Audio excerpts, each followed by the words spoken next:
it's time to draw a 3D object, which will be a cube. So until now we just drew 2D triangles and quads. So the z-axis was always just, until now it was always set to 0. And I already prepared in this file the vertices for the cube. So this is one face of the cube and this is the second face of the cube. And as you can see, the only thing changing between the two faces is the z-axis. So in the first plane, the z-axis is set to 0.5, and in the second plane, the z-axis is set to negative 0.5. So technically, I'm going to Blender, we have now these two planes or two quads, and one quad is in the front and the second quad is in the back. And if I run this code now, we are still just seeing a plane because we don't see the other sides of the cube. And to actually see the other sides, I'm going to introduce you the transformation, which will be the rotation. So we are going to rotate this cube. But first of all, as you can see now, I also changed the indices. So it tells, each row tells how to form a quad of. So this cube or each cube has 6 faces. So each of these rows specifies a face of the cube. So technically now what we are doing is we have 2 times 4, so 8 vertices, and we are reusing all these vertices on the side, and we are just connecting it like this with the indices. So we just using indices all these vertices, so we don't have to create separate vertices for all these quads. Although later, when we are going to texture this cube, we are going to have duplicate vertices because of the texturing. I'm going to explain it later when we are going to the texturing. So as I said, each row represents a face of the cube, so we have 6 rows, 6 faces. And now let's do the rotation so that we will see that it is actually a cube, not just a plane. So for the rotation, in the Vertex shader, I'm going to add a uniform. So uniform of type matrix 4, and this will be called rotation. So uniform type matrix 4 rotation. And the uniform is a kind of variable we can or a kind of object or something like that, which we can set from our main program. So, and this rotation matrix will be multiplied by this vector 4 position or attribute position. So I'm going to add the rotation times vector 4 of attribute position, and you need to do this in this order. So you just have to read it from right to left. So first we are setting the vector 4 of position, and then we are multiplying it by the rotation matrix.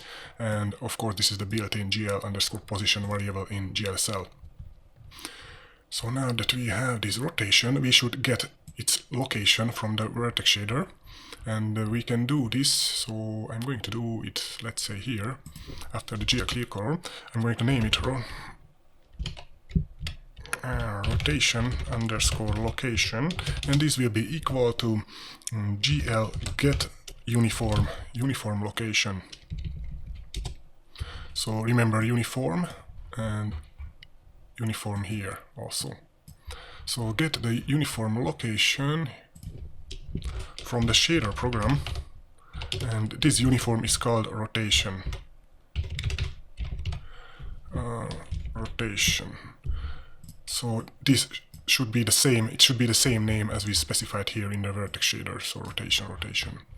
And now that we have the rotation location from the shader, here in the application loop, I'm going to add here a rotation underscore x variable, and for this I'm going to use the pyrr module. So in the first episode of this series we installed the pyrr module, which is the module for actually do vector and matrix manipulations inside Python, and pyrr is built on top of NumPy, so it is extremely fast.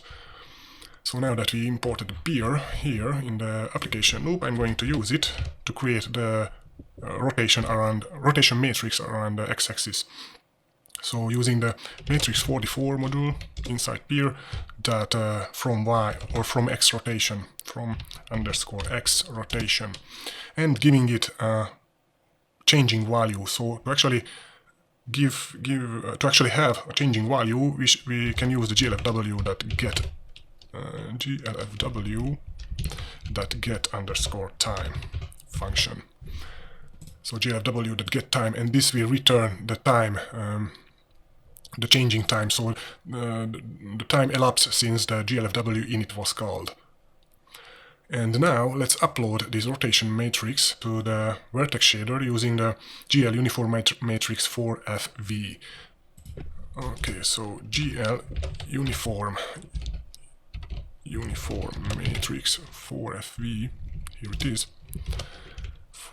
I mean 4, not 2 times 4FV, but just GL uniform matrix 4FV.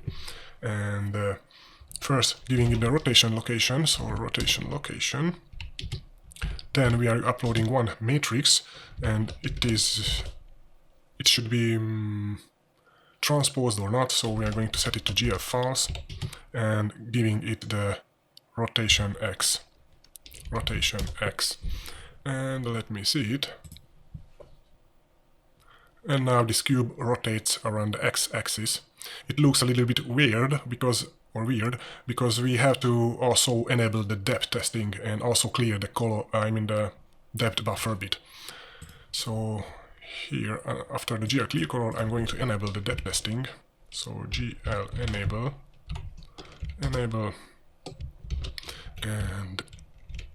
GL _ depth test. So enable the depth test and also clear the depth buffer bit. So with the bitwise OR operator, you can set the clear flags. So here, after the GL clear color, I'm going to set the GL depth buffer bit, depth _ buffer _ bit. And now if I run it, now we have a cube rotating around its x-axis. So I'm going to create a second rotation, which will rotate it around the y-axis. So I'm just going to duplicate this line, the rotation x, and I'm going to change it to rotation y. And this should be the pyrr.matrix 44 from y rotation. In the pyrr, we have two modules. We have matrix 44 with capital M, and which has all sorts of matrix 44 objects, and also it creates matrix 44 types. And we have also the matrix 44 with lowercase m, which has all sorts of matrix functionalities. So now we have a rotation matrix from the y rotation. I'm also going to just multiply this by 0.5, the x rotation, and I'm also going to multiply the y rotation by 0.8. And here in the uniform matrix 4FE, I'm just going to multiply these two matrices, so rotation x times rotation y. And now when I run it, now our cube rotates on the x and also on the y axis. And one more thing to actually to inform you that if you are using, let's say, Pygame, I tried it using with Pygame this rotation matrix, and this rotation x times rotation y, I don't know why, but it doesn't works in Pygame.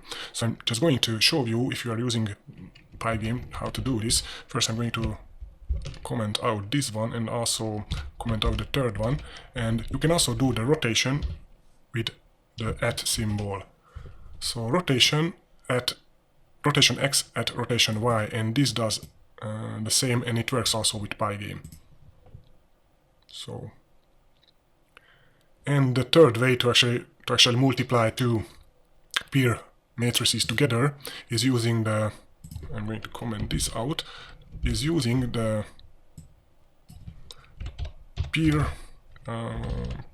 pyrr.matrix 44 with a lowercase m dot multiply.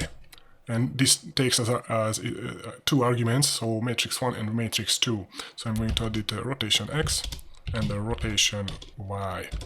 So this is the third way how to multiply matrices using pyrr. So as you can see, it uses lowercase m for matrix 44, so this has all the functionalities, and the uppercase m has all sorts of, it creates the matrix and vector objects. And now we should have the same result. So probably from now on, when I need to multiply two matrices together, I'm going to use this way, so the matrix pyrr.matrix44.multiply. And yes, so probably in the next video I'm also going to add some textures to this cube to actually see how the texturing looks in Python and OpenGL.